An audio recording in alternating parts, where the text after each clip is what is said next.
Hi, hello, and welcome back to the channel. Or if you're new here, welcome. My name is SJ. I'm an adult doll and toy collector who just wants to talk about dolls and toys, and this channel is made for adult doll and toy collectors. And we are back with some more live action How to Train Your Dragon toys. This time with the How to Train Your Dragon Hideous Zippleback and Rough Nut and Tough Nut. Out of all of the merch that has been released so far for this movie, this has been the hardest piece to find, and it's like crazy. I did find this at Walmart. It was $19.99. This was the last one that my Walmart had. Now my Walmart, and this wasn't my local one, I guess I went like a city over to get this, but they only had Toothless listed online being shipped and sold by Walmart. And then I checked store availability and it said, so it's at this store. So I'm like, let me go and see if they have it, anything else in stock. And they did. They had this, which is what I have been wanting and what I've been looking for. A lot of people say this is a Walmart exclusive, but nowhere on the box or anything like that does it say Walmart exclusive. So I don't really know if there's any truth to that. But here you can see, again, we have the open concept packaging to reduce plastic. We have Rough Nut and Tough Nut down there in the bottom, and then Barf and Belch over here. And that's another thing. This is not listed as Barf and Belch. It is listed as the Hideous Zippleback. On this side, we have their little class emblem thing for the dragon. And here's the back of the box where it shows you the item out of the box. And there is the barcode if you are interested. And again, you do have some assembly with this figure. You do have to install the tail, but let's go ahead and get these out of the box.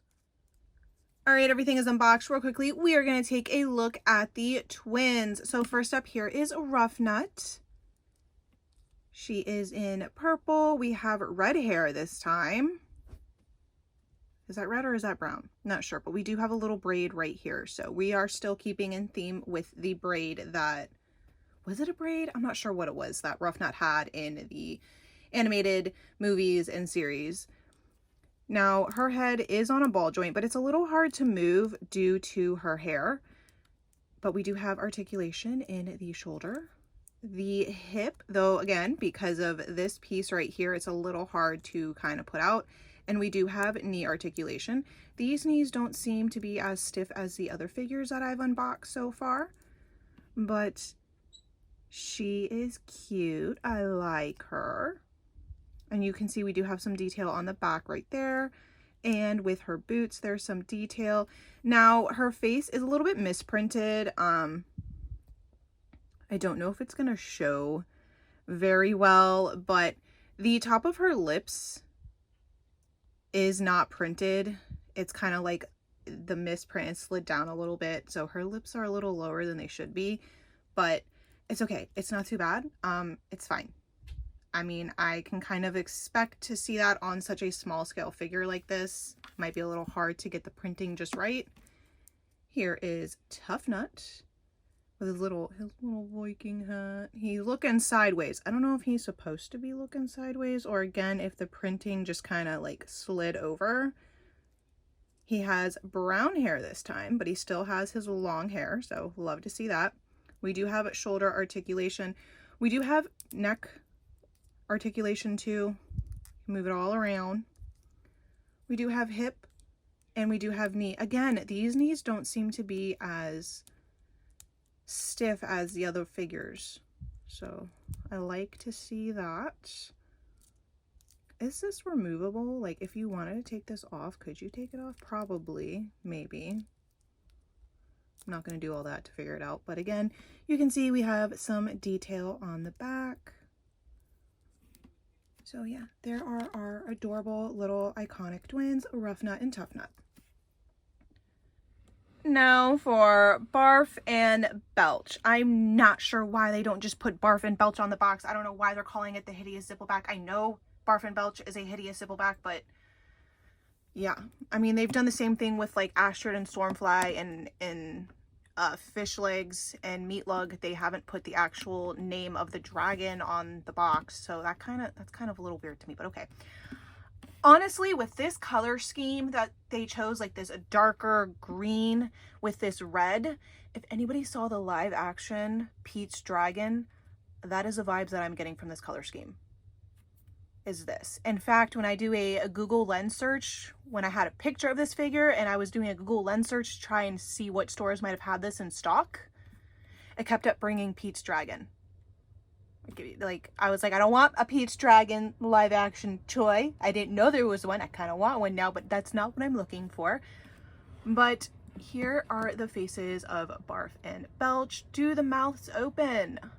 No. What is that? What is that? I'm not sure what that is. Must be like a scratcher. The mouths do not open on these two, which kind of sucks. But you can see we do have the eyeballs painted, the little saddles up here. This figure is so long I can't get it to fit in frame. Let's this up a little bit. There we go. But here's what the front of the heads look like. They are on a ball joint, so you can move each one individually if you wanted to. You know, this was the only one on the shelf, and I'm just now seeing that there's like all kinds of like marks and stuff on it, but that is okay. I don't mind. But the heads or the necks are on a ball joint, so you can move them all around. I wish there was some form of articulation up here in the upper neck, so like this one's neck wasn't forever just like straight out like that. But we do have that speckled paint job, which I really do like. I think it just adds a little bit of character to the figure. And then it does kind of fade out right here, and then the rest of these are green, and then the tail does split right here at the end. As for the wings, again, these are on a ball joint, so you can move them around, and they are again that green speckled paint color. And this is what it looks like underneath. Now, the white in the neck does not carry along to the belly, but here are the legs. I love these little big feet. They can move forward and backward that far. Back legs can move forward and backward that far. Again, I know I'm in the minority when I say this. I actually do like the designs of the new live action How to Train Your Dragon dragons, especially Barf and Belch. I love that they have like a thicker body and like a thicker neck. I don't know, it just I just like them so much better. I mean, their animation styles were good too, but there's something about like the realistic of it where they're just like thicker looking and everything I actually like really like. Yeah, overall I actually really do like this figure, and I'm so happy that I finally found it. So, you know, if you are looking on the Walmart website for this and you can't find it on the Walmart website, but your store has other stuff on there listed, it doesn't hurt to go and check, because this is not popping up online for Walmart. So yeah, definitely just go in store and check. Overall, I really do love this figure. I'm so glad to have it in my collection, but let me know what you guys think down in the comments below. What do you think of this figure? What do you think of the live action movie? And what do you think in general of how they redid Barf and Belch? And have you been able to find Barf and Belch in stores? All that kind of stuff. And I hope to see you in the next video. Love you. Bye.